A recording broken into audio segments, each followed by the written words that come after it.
You're ready, rolling. Obviously, we'll cut it. That's a worry. Yeah.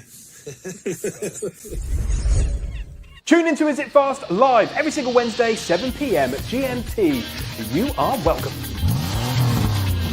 Hi, I'm Daniel Rowbottom, racing the British Touring Car Championship with Team Dynamics, and you're watching Is It Fast? Hi guys, it's Nick Hamilton, and you're watching Is It Fast? It's 7 p.m. It's a Wednesday.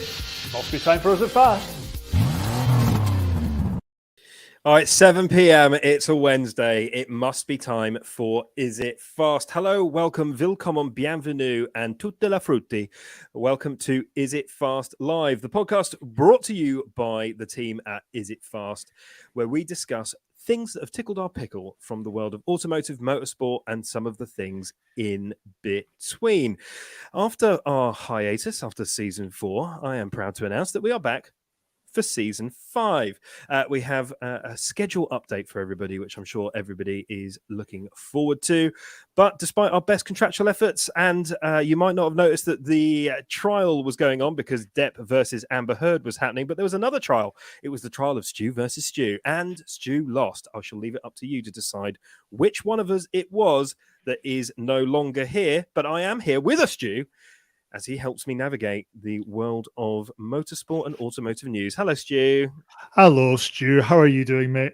I'm all right, mate. The sun is shining. The weather is sweet. So I have got only nutritious food to eat. That's not the song, is it? I was also going to mention that you brought up Tutti Frutti as well, a lovable chewing gum, which I don't know if it's still available. Who knows? Pretty sure I was speaking Italian there, mate, but I'll leave it up to you. You speak the first best Italian, absolutely. But yes, that is correct. I am Other Stu, and I am delighted to be back for the 5th season of the Is It Fast podcast. Now, while we were on break, I was able to go on holiday. Do you remember those folks? It was a lovely cruise around Switzerland. But now the credit card bill is coming, and I'm looking at this account, and internally I'm screaming, who did all this? Like, genuinely, it's absolutely mental. But have you ever noticed that people always name their children after expensive things like, Mercedes, Dior, Chardonnay? So next year, we're going to have to look out for a load of kids called Gas, Electric, and Petrol. But with the rising cost of, well, absolutely everything out there, I've started a new business. So I am now Dr. Other Stu, veterinarian and taxidermist. So either way, you get your dog back. How is Fred doing, out of interest to you? my dog is still hanging on. Excellent. He seems to, he gets rejuvenated in the summertime, so he's all good. Not ready for your new business venture quite yet, I'm afraid.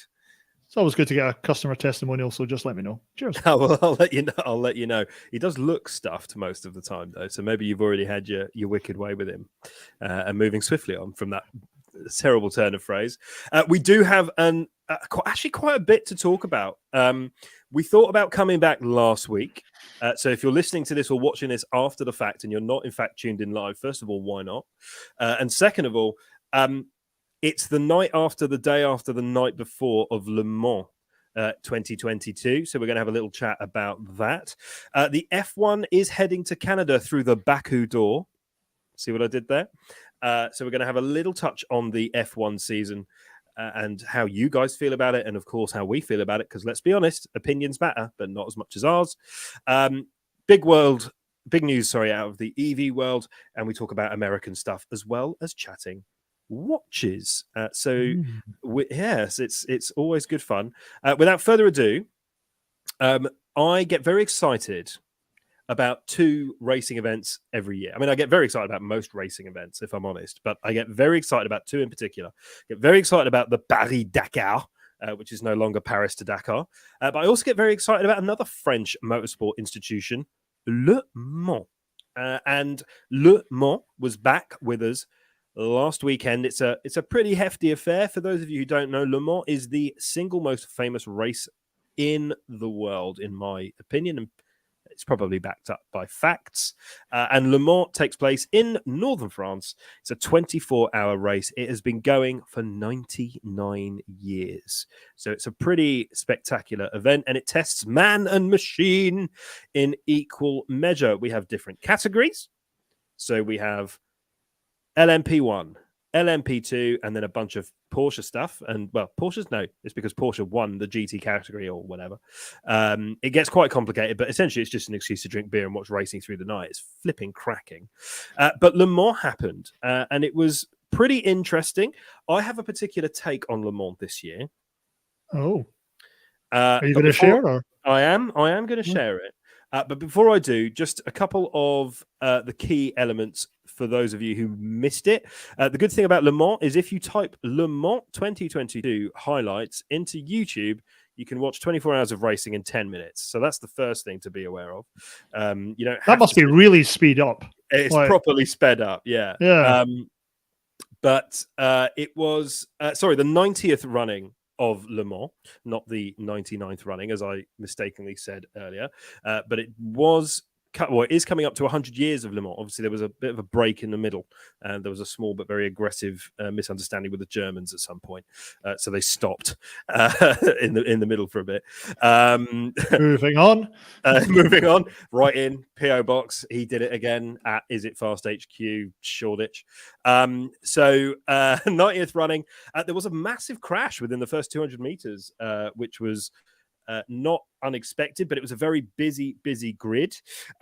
We had spectators back, full number of spectators back for the very first time since 2019. So that was great. Little fact for you. The winners overall were Toyota again with a 1-2, near enough again. Toyota are the manufacturer of the moment when it comes to Le Mans. They have been pretty much untouchable for the last X number of years, 4 or 5 years. Toyota are just the guys to beat, but Glickenhaus bringing in a very respectable third.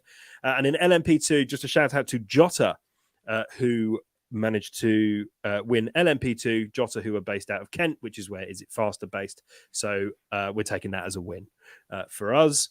But would you like to hear my thoughts on it, or would you like to share yours first? No, please go on. So my thoughts are the following. This year was a little bit, I wasn't as bothered about it this year. I'm always excited for it, but I wasn't as bothered. I was working over the weekend on something that we'll talk about in a minute. So I did miss it. But it feels like it's a precursor to what is going to be a huge revolution in 2023, where we have the new hypercar category coming through with huge manufacturers: Audi, Porsche, Acura, BMW, Peugeot with a huge kind of entry. Cadillac are coming back. Just huge. Yeah, I mean, they look like absolute rocket ships. So Le Mans, always good. Not that bothered for me this year.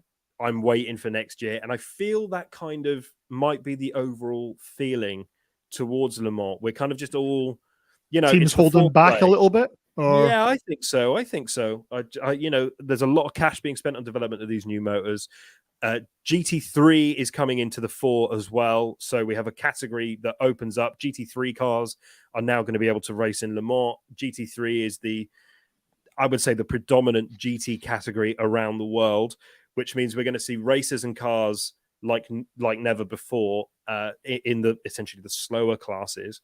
It's exciting. It's exciting. Next year is super exciting for Le Mans. And I just feel like the sea withdrew from the Le Mans beach a little bit, ready for a big wave to crash next year. That's my feeling. But do tell us how you felt about Le Mans this year. Stu, how did you? I mean, I don't know if you caught any. I'll be honest. No, I didn't even catch the 10-minute highlights you were talking about. I feel terrible for it now. I am not as excited about Le Mans as you get, to be fair. But somebody did ask me to describe simply what the film Ford versus Ferrari is about. So I told them in Le Mans terms. Thanks very much. Something that didn't really catch my eye, though, in doing some reading for this, the actor, Michael Fassbender, took part. If you don't know who he is, ask your wife or your girlfriend, because they will most definitely know. But he really did look like pretty professional alongside his Porsche 911 RSR team. He was driving with the Proton guys, which obviously you just don't do this on a whim. Apparently, he was been training and preparing quite intensely for it. He's been doing this for about 3 years. Described it as a bit of a dream. Him and his team came 51st, but they did finish, so kind of fair play to him. Interesting record being smashed. Youngest driver, a Josh Pearson, driving for the United Autosports Orca 07 Gibson, easy for me to remember. And he was 16 years and 117 days old. This is a record for Le Mans. Even more impressive, him and his team finished 10th as well.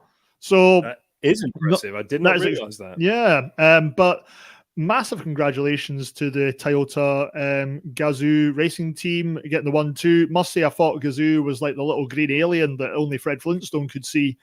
But 62 competitors began the race, 53 completed, even after crashes, things like that. Got to feel sorry for the number 60 Iron Lynx team from Italy. Incomplete on the final lap due to an accident. Got to feel sorry for them. Sore one. But I think you're absolutely correct in saying the big one's next year.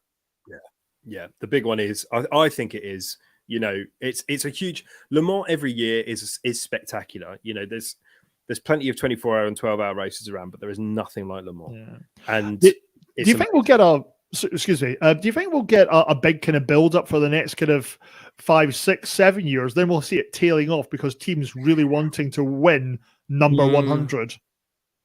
Maybe. I think so. That's a really interesting question. I never really thought about that. I think so. I think there's going to be a lot of vying for number 100 because it makes sense.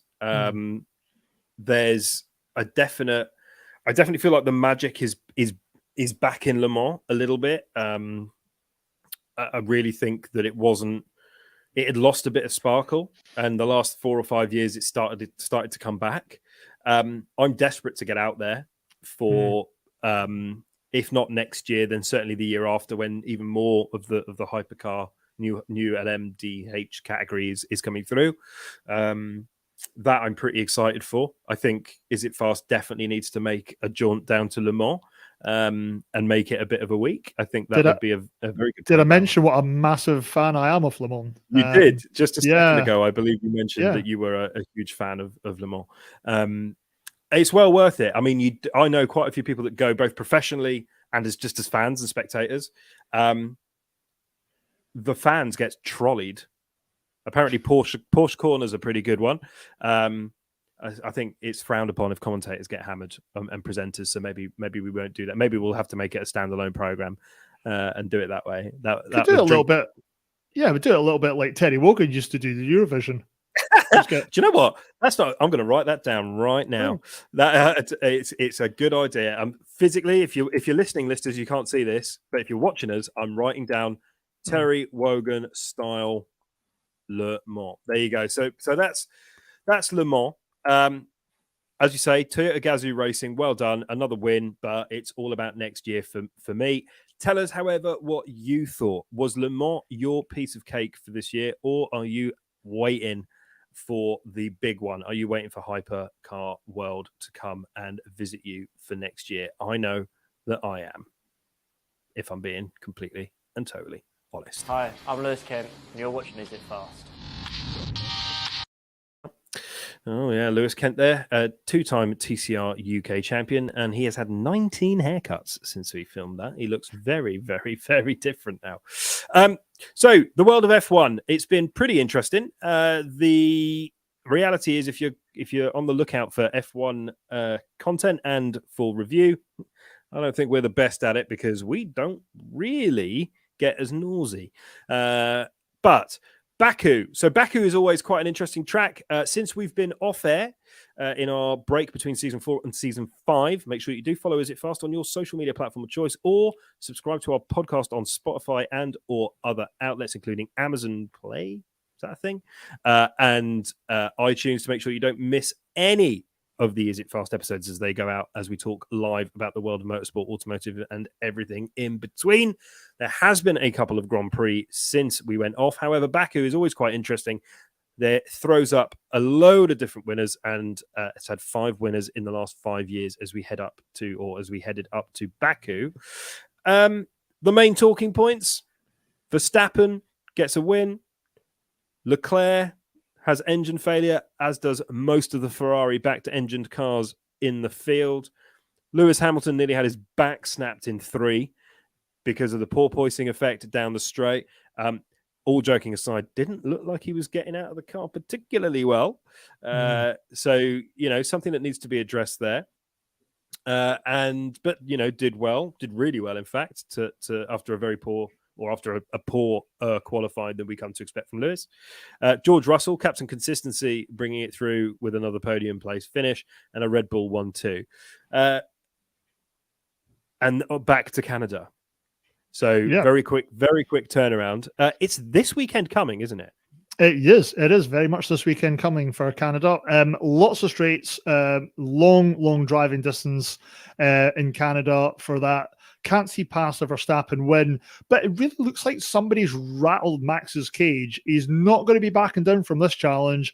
He might not be the most popular guy, but Max has shown why his world championship was no fluke.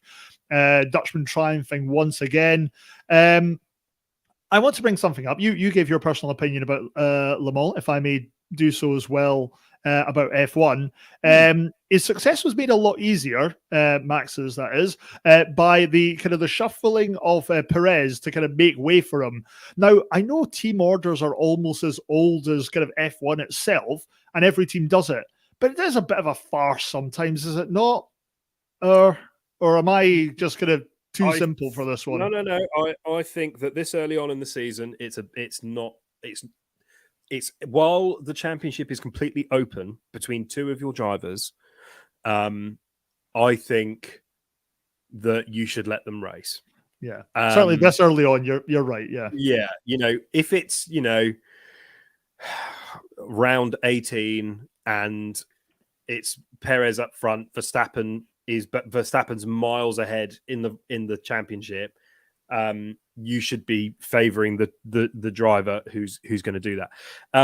I think it's going to be Perez and Verstappen now, kind of battling it out throughout for the title. I think Leclerc has lost too much ground. I don't think Mercedes are going to fix their issues early enough for them to mount a challenge. I think it's been a very good year so far for George Russell. I think Mercedes will right the wrongs for next year, but I wouldn't be surprised if they've already put this season to bed a wee bit. For me, obviously, Verstappen now leading the championship over Leclerc by 34 points. Now, what was the difference when we last spoke about this? Verstappen has won 4 of the last 5 races. I feel sorry for Charles Leclerc. This could have been another kind of Ferrari false dawn. Ferrari have obviously started well before 2017, 2018 with Vettel, but once an early contender, series of mistakes from the team, drivers now been derailed, and they've just been outdeveloped by other teams. Really, and this is where Red Bull have come into it. But also worth pointing out, this season we've had Max doing 2 did not finish, and Charles has done 2 do not finishes as well. But now look at the point swing on it as well.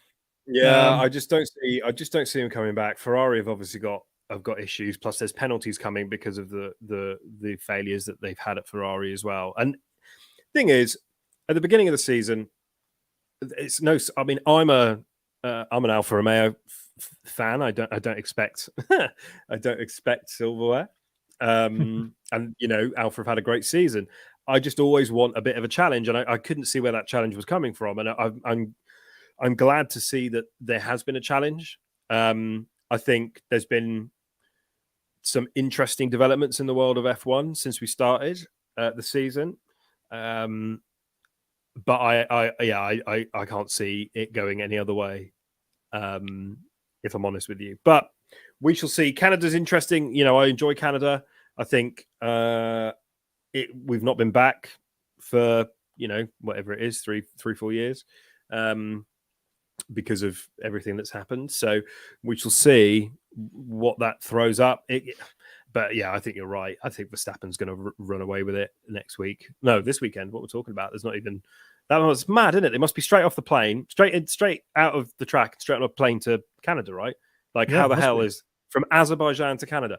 Now, a development in the F1 world, I should mention, since we've been off air, is they are talking about regionalizing the races to reduce the travel impact. Oh, that makes a lot of sense. Yeah, it does make a lot of sense. So I just to shout out anyone who's not completely up to speed. They'll do Europe as a oneer, America as a oneer, Asia as a oneer. That makes so much more sense. Well, put it this way: they've gone Azerbaijan, Canada. After that, Great Britain. So we're clearly hopping about the place. Yeah, which is cool. It always looks cool. It's very impressive.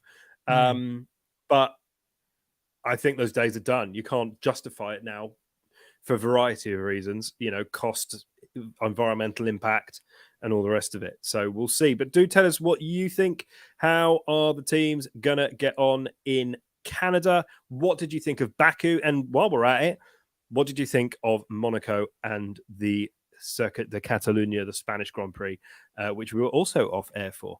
So we missed quite a few, but I don't really mind because we're getting to that stodgy bit of a season now where it's the circus just keeps going round and round, doesn't it? But I think it is fair to say, though, we do have some great writers with Is It Fast who are into their F1 a lot more than us. So please do check out the website. We got a lot more content and some great insight from the team over there, and articles published daily. So check it out. Agreed. What do you type into your favorite search engine to get to us? Is It Fast website. Please give us money, something like that. I think it's something like that. Yeah, not for us, you understand, but for our kinfolk. But absolutely. But do tell us what you think.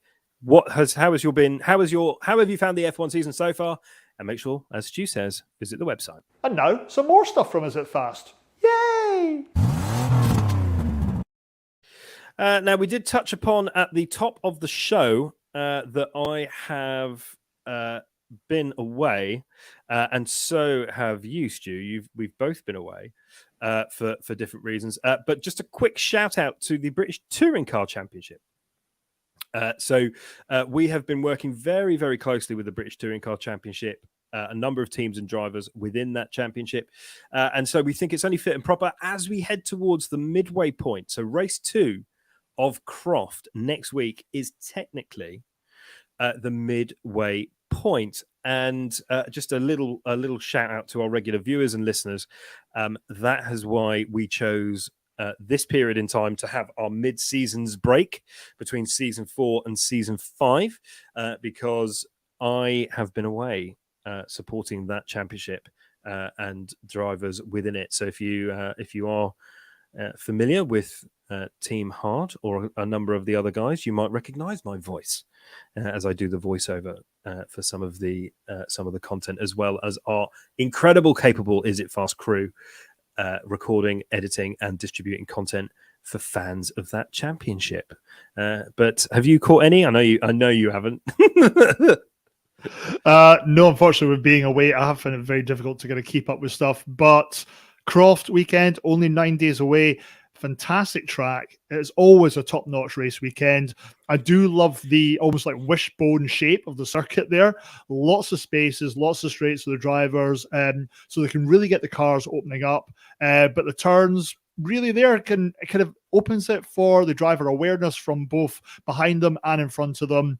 As you say, we're approaching this midway stage. Josh Cook leading the way right now, but only 29 points separates him from Tom Ingram, Ashley Sutton, and Colin Turkington down to 4th place. So we all know what a difference a midweight break can make. Really, there still is all to play for. Yeah, absolutely. It's very exciting, I must say, being trackside. Shout out to Dan Lloyd, who had a terrible smash at Alton. Luckily, he's all right. He's a bit battered and bruised, but he's okay. But it was pretty hair raising. So everybody here at Is It Fast sending you a speedy recovery, and obviously very short turnaround and a very expensive repair ahead of next weekend. So hopefully, mate, you get it together and you get back out there, because nobody likes to see that. So yeah, best of luck. And also Colin Turkington, who was also involved in the same shunt, described it as the worst shunt of his career, and he's had a pretty long career in that championship, and so yeah, again, I hope everybody is recovering. It's dangerous. Motorsport is dangerous, I've got to say. Not enjoyable to watch it when that happens, so hopefully everybody is recovering. But we've been to Croft, haven't we? Yes, we have. I think let's plug it. Why not? We've plugged. When did we go to Croft? Oh, it was all a blur. I think it was about 6 in the bloody morning we were there. It was pretty bad. If you haven't caught it already, make sure you head to Is It Fast, the website, or the YouTube channel, or indeed any of our other pages, and check out our feature piece, Knock Hill or Bust, where myself and Stu visit every single track that hosts this year's British Touring Car Championship, all within 24 hours. I can't tell you if we made it or not. That would spoil it for you, wouldn't it? But I don't think I was actually there. It's a bit of an out-of-body experience. I watch it back and it just doesn't look like me. It looks like the shell of a man, honestly. It was pretty intense, but I can say we made it as far as Croft. You'll have to watch the entire thing to see if we got any further. It was indeed quite a hair-racing experience, but make sure that you watch that Knock Hill or Bust on Is It Fast TV via our YouTube channel or on our website. It was quite the experience. You're tuned in to Is It Fast? And we're live, which is why it's so bad. Current affairs. Yes, ladies and gentlemen, every now and again we put on our wisdom hats and we share something that is a bit of actual automotive or motorsport journalism, which is our opinion and information on the latest news. So news from the government. Now, we all know how great a job they're doing at the moment. They have answers on a postcard. I don't care who we annoy at this stage. They're not doing very well. But the government this week axed the £1,500 plug-in car grant, the PICG, the PICG, with immediate effect. That's it. Done. It brings an end this particular incentive scheme. It's been going since 2011. So in fairness, it's been around for a little while and they have been cutting the value of this fund. So essentially the amount that you get back in your pocket when you buy an electric vehicle, a plug-in electric vehicle that needs charging under the value of £32,000. So that is gone. It's gone. They have, however, contributed 1.4 billion or more than 1.4 billion pounds to the scheme in the last 11 years, and they are claiming that it's had its run because it's been a success. That's what they're saying. So only 1,000 units were sold in 2011. So 1,000 electric cars were sold in 2011, and now over 500,000 EVs have been registered in this part of the year alone. Which is pretty impressive. Sorry, 100,000 new cars, electric cars, have been registered in the first. So they're in the first half of this year. So they're saying, "Hey, do you know what? It's a success. We're gonna get rid of it." My leanings are somewhat different. I think it's something different. But there we go. So if we want us to travel cleaner, be better, the price of cars have gone up because of exterior factors, not least the fact that it's more expensive to get a car over here from Europe thanks to Brexit and other such things. And now it's even more expensive to do the right thing and get an electric car if you travel, say, short distances or mainly in town. So thanks, mate. Scrooge. You know what? It was always going to happen. The grant was intended to kickstart EV sales. It has done that, but all mediocre things must come to an end. They'll probably say the same about the Is It Fast podcast one day, but don't worry, we're not going anywhere, even if you want us to. Brilliant time to announce it, especially when there's now new record highs of petrol and diesel prices. Mm-hmm. But yeah, this kind of deal for the plug-in car grant system allowed people to claim £1,500 on an electric car costing less than £32,000. For me, the grant didn't even go far enough to start with. No, it was barely a spit in the ocean. And let's be honest, it did start as a cut for from 35,000 down to 32.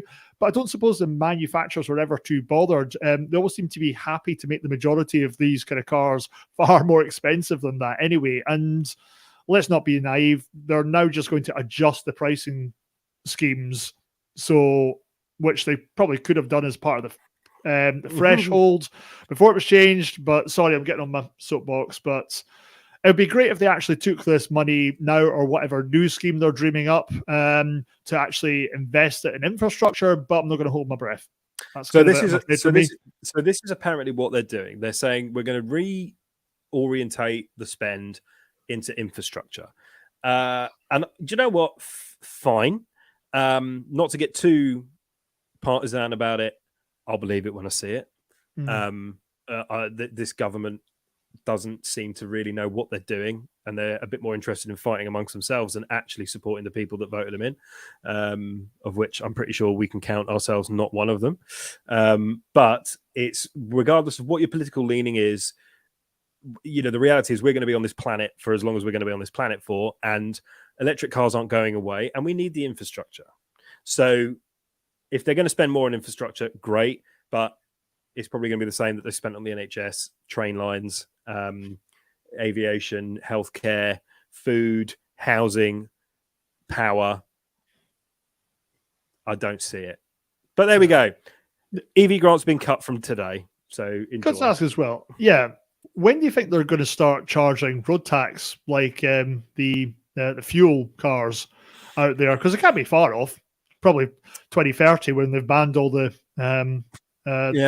new petrol cars. Probably. I don't mind that so much, if I'm honest. I appreciate, it again, if it goes into infrastructure and but again, it is what it is, isn't it? We're not the most heavily taxed nation on earth, but we're also not the least taxed nation on earth. I think if taxation, no matter what it was put to better use, we'd all be in a better state. But whatever, I'm an armchair expert. I don't pretend to know what goes on within the powers of government. So it is what it is. But your EV cars just got slightly more expensive. So congratulations, everybody. But we shall see what comes from there on in. The question that all petrol heads love to ask: C'est rapide? Is it fast? Ist schnell?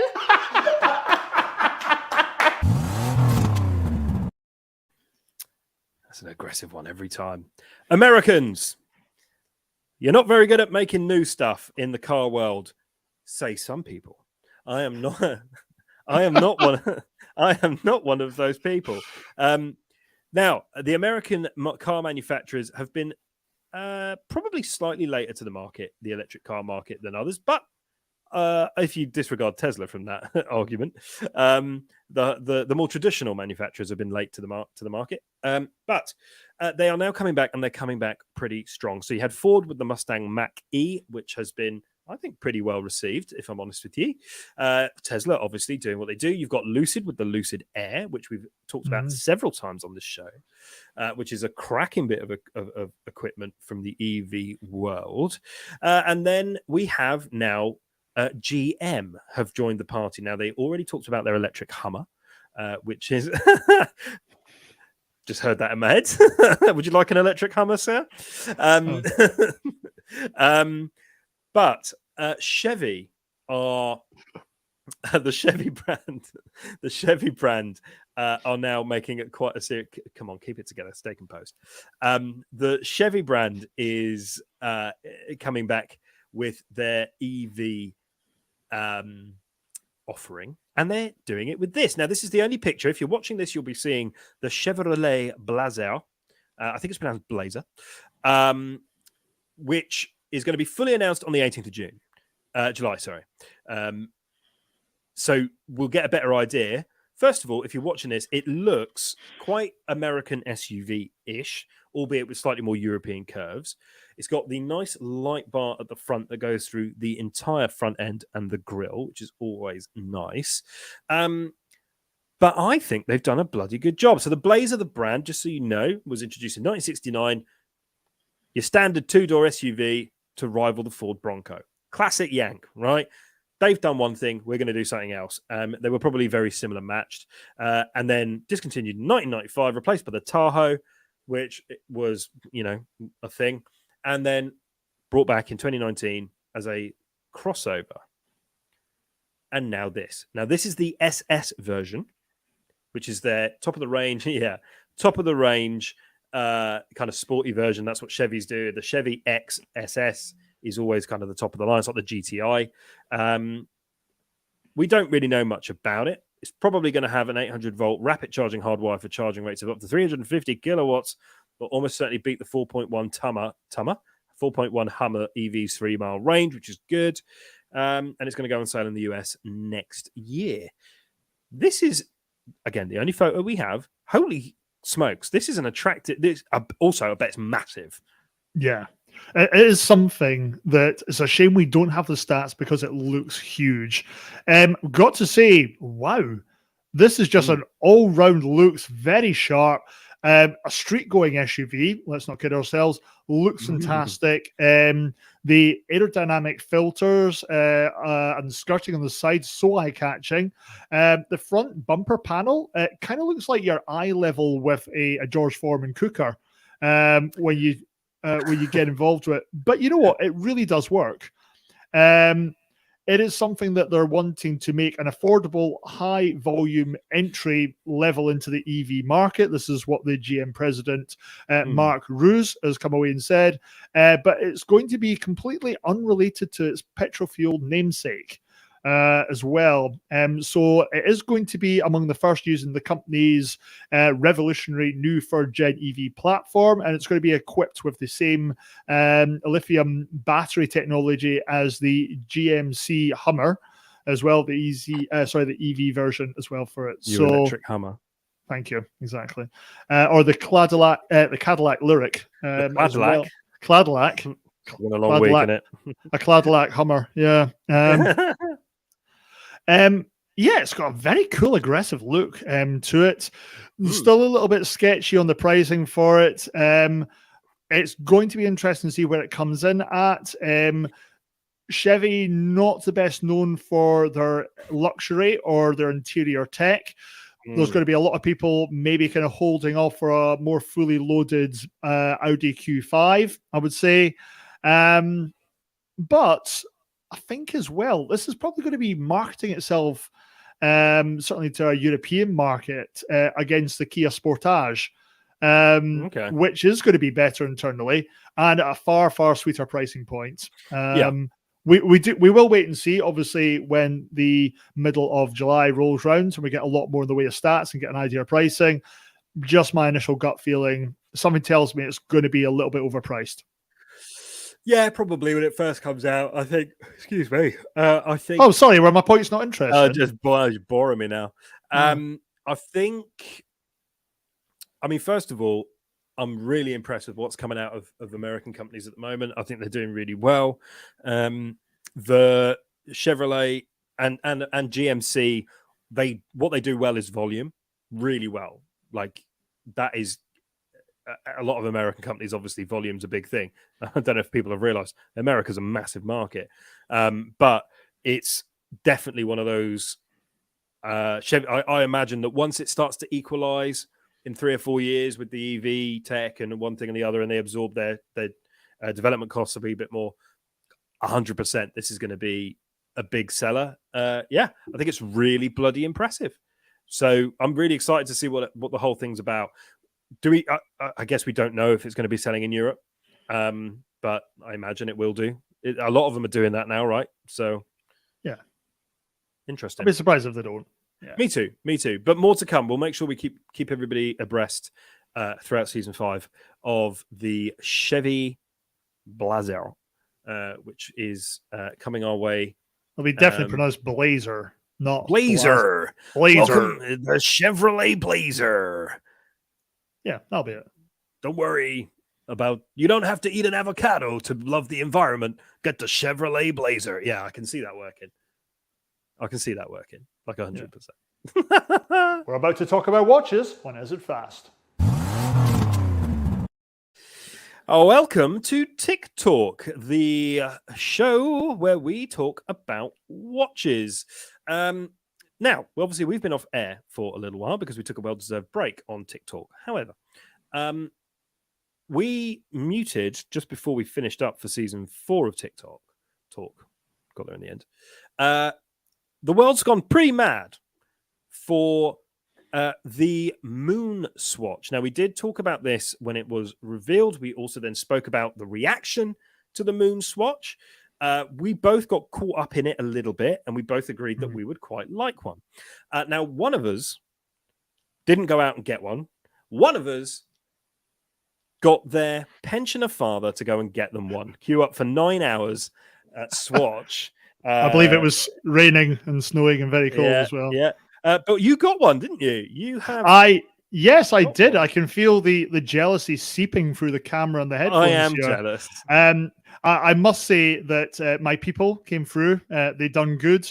And they've staved off being putting a home for another few weeks. I've got to give my mother credit as well because she was up there as well. Can't just give dad credit, I'm afraid. Fair one. Because she would effort. absolutely murder me. Yes, the one that I got is the Jupiter, which was one of the. I'm just going to hold it up to my camera there. I don't think that's going to work too well. We'll try it. No, the ring light's not letting me play. Have you got it? You've got it. That's even better. I'm good at, but I am going to do something here. Hold on. Oh no, that's me. No, we're professionals. Yeah, we know what we're doing here. Hey, there it is. There you go. Let's have a look. So if you're watching this, then you've got Stu's face, and there it is. There and it he is. lives there at it is. number. So this is the Jupiter watch. This was one of the two that I was most interested in. The other one being the Mercury. Personally, I didn't want to just get one for the sake of it. As you'll notice that I am quite a bit of the watch snob, but I also didn't want to go for the Pokemon gotta catch them all approach either that you're seeing quite a lot of from people out there. It is plastic, that is no surprise. So it is very light. So do not expect a traditional Omega Speedmaster. It is just not one of them. It is extremely comfortable. It does have a Velcro strap on it, a little bit like my trainers when I was kind of 5 years old, up to the age of about 24. But it does have this kind of a waterproof, almost jumpsuit-like material strap on it. Very, very comfortable as well there.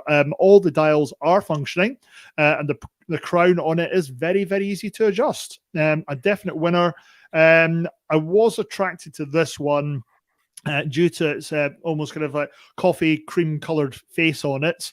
There are quite a lot of people going for the moon version of it simply because it looks as close to an Omega Speedmaster as possible, with it being in the all black as well. We have talked about this before, Stu. I still can't decide if it was marketing genius or if Swatch were just well and truly caught out. And speaking to the good guys that run the shop in Edinburgh, I think they were a little bit inundated and massively overwhelmed. Not that they didn't cope with the interest that continues on this as well, and the demand on these is still going. Really, it has also been go on. It has also been announced. Sorry, you show me yours. Give me yours. I want. Send it to me now. No, I'm joking. Send it to you now. Yeah, okay. There you go. So yes, it is kind of not going to be available online at all. They have made this very clear. So you do have to go to the shops in the hope that they have some in person. A little bit like it's the 1990s. It's nostalgic. But you're going to have to go and talk to somebody in person. This is a little bit of a Gen Z nightmare. Let's be fair. Talk to human. Exactly. I am a huge fan of this. It is great looking and it's excellent value for money. If you can get one, do it. But please be, what was it? Caveat emptor? Was that season day or is it buyer beware? What's the buyer beware? Caveat emptor. Yeah. Thank you. Yes. there are a lot of grey market sellers there that are, let's say, ripping off people. And the internet is absolutely flooded with even cheaper knockoffs, which just aren't the same. So please be vigilant out there. A little bit of patience. They are producing the watches. They will continue to produce them. They might appear online one of these days. But yeah, just I would recommend getting one. Yeah. Stu, your thoughts? Yeah, so I wanted one, and then I couldn't be asked to go to the shop. It's probably our nearest shop's probably 50 minutes from us, isn't it? Where we are. So our central London's kind of our closest one. I talked myself away and out of it. On your as part of our mid-season's break, you were in the United States, and you very kindly had a little look in New York for me. Then you got yours, and now I want one again because, but for different reasons to why I wanted one before. Now, I like the design, and I would have liked the design even if a Speedmaster didn't look like this. I think if you go for one, this is personal opinion. If you go for one thinking what you're going to get yourself is essentially a really good replica of an Omega, don't do that. It doesn't feel like an Omega because it's not made of bloody metal. It is light, it is plastic. It does not feel cheap. No, now, I mean, that's key to point out. Yeah, this is my opinion, but it does, again, everybody does this hobby for a different reason. If you're going to buy the watch to try and fool people into thinking that you are buying an Omega, don't bother.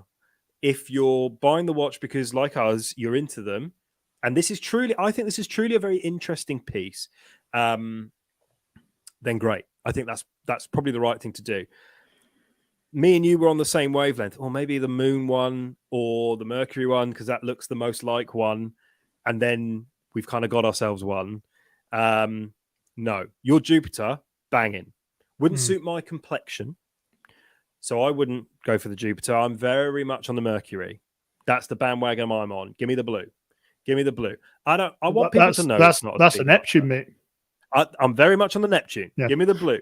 Give me the blue. That's what. Yeah. Give me the blue. Give me the blue. Give me the Neptune. I like the Mars one as well. If I'm honest, I like the Mars one, but I just think every day is probably a bit too much. Is that the white and the red?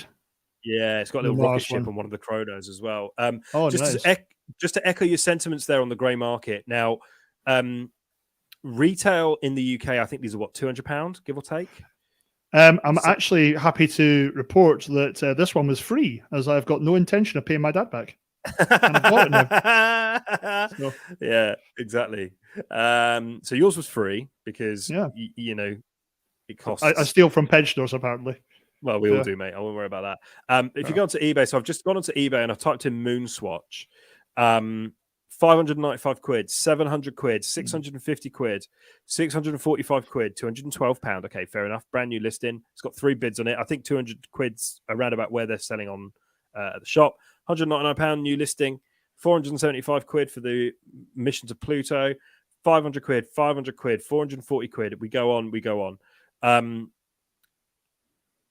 The highest price. You've got a collection. Venus, 3 Venus, 1 Earth. Someone's selling 3.5 grand.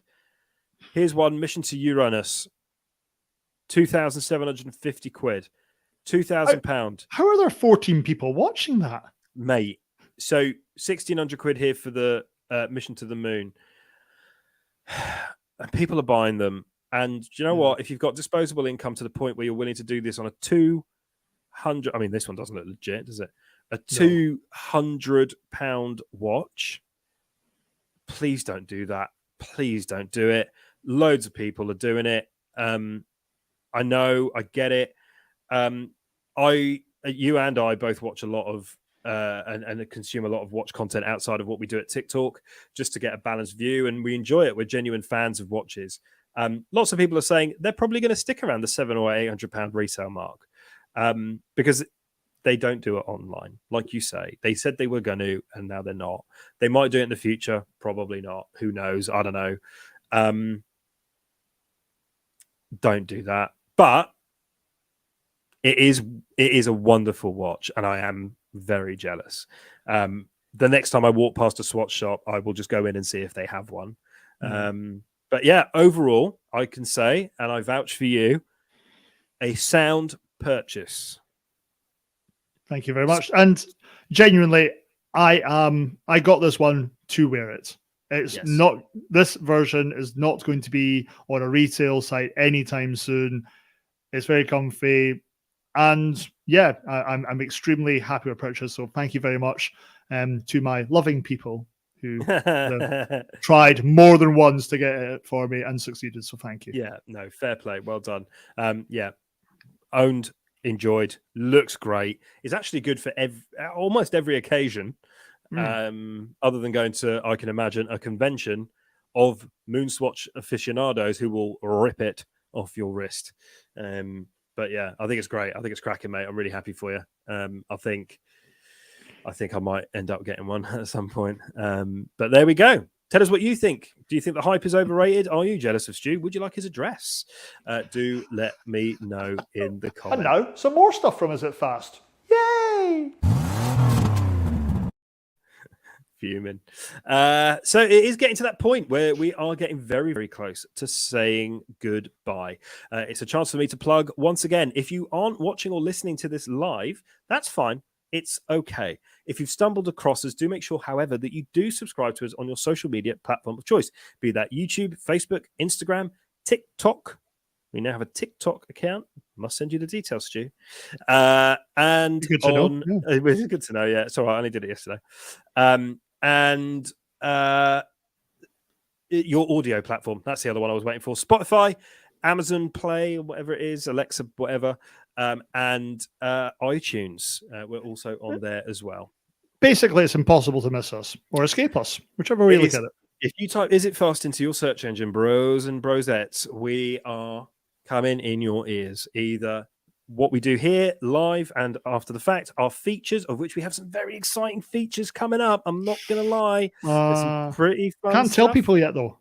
Come on. We can't. No. But if you head to our social media pages, you will see hints of what we're up to and what we're going to bring you. But as we get to the end of the show, this is, if you're new to the Is It Fast live podcast, this will be news to you. But we always finish on something a little bit bizarre or a little bit silly. This is a good one this week. I'm going to be honest. I'm just going to let me just. Do you know what I'm going to do? I'm actually going to give you the whole thing because this is bloody special.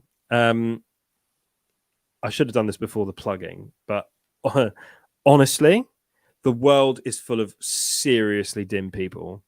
So to finish the show, this week, do we know where in the world? I think it's probably in the United Kingdom, based on the accents that you are about to hear. But buckle in and listen to this. Oh my god! No! Oh my! Is he gonna even reach the roof? Don't do it! Don't do it! He's talking like he knows what he's on about. Look. Oh, it's gonna break. No!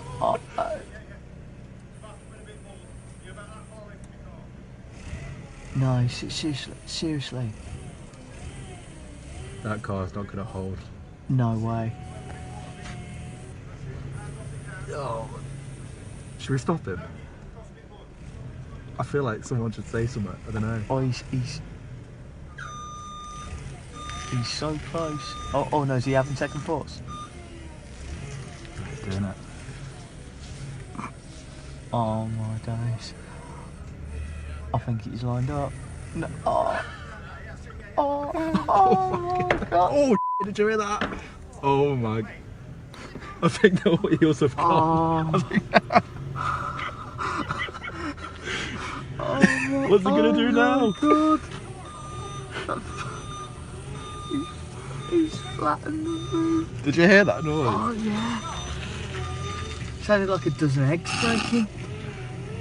Look, he's acting like it's his fault, look.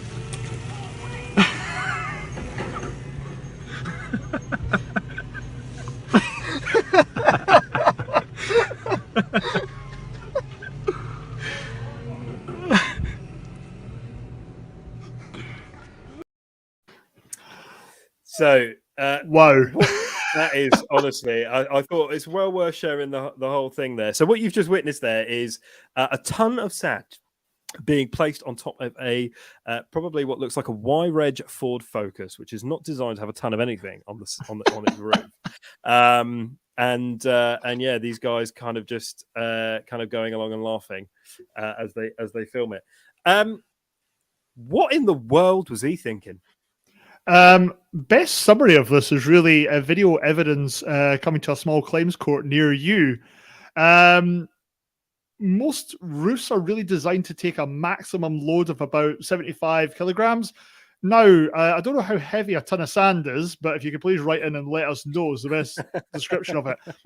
I love the boys in the van filming it. It's like a Richard Attenborough wildlife documentary. And here you have the mighty Ford Focus about to be flattened. But the documentary crew are actually doing hee-haw to stop it as well. They even going to say at one point, "Oh, should we actually do something here?" When the driver backs off, you kind of breathe a bit of a sigh of relief, thinking, "Oh, common sense has prevailed." But no, he's simply just adjusting to square it up. The crunching kind of crack noise. One of three things: it's the roof concaving, the tires going, and probably the axle snapping on the car with it. And my humble opinion, it probably would have been cheaper for the guy to just pay to get it delivered.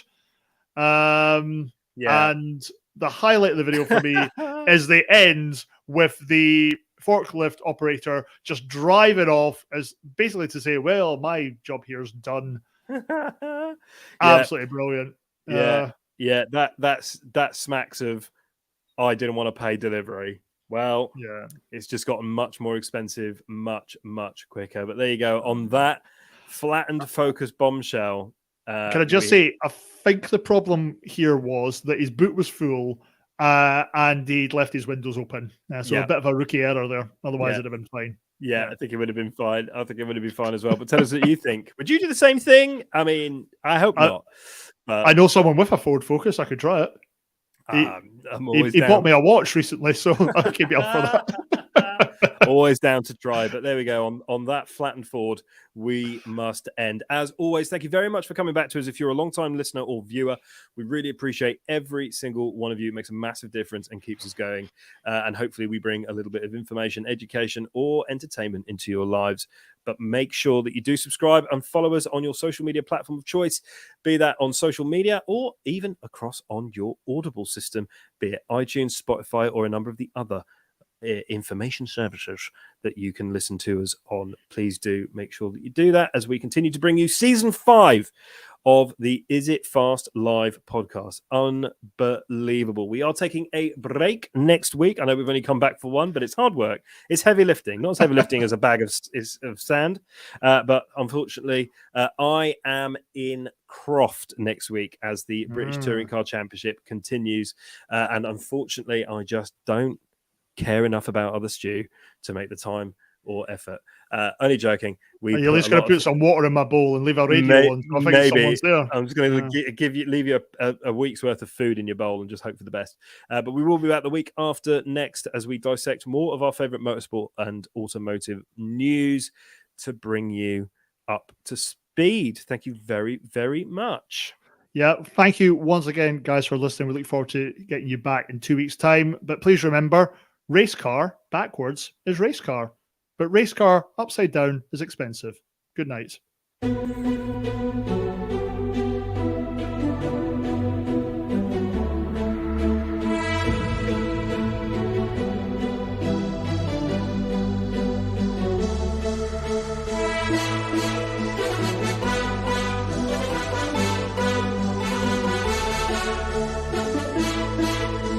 I am here in Dubai for the 2021 XCAT World Championship.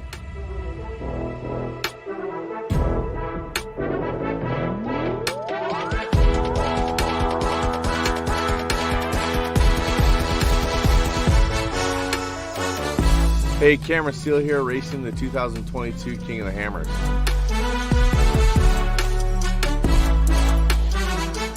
Welcome to Tick Talk, the show where we review things that go on your wrist and tell the time. everything took a creepy turn suddenly.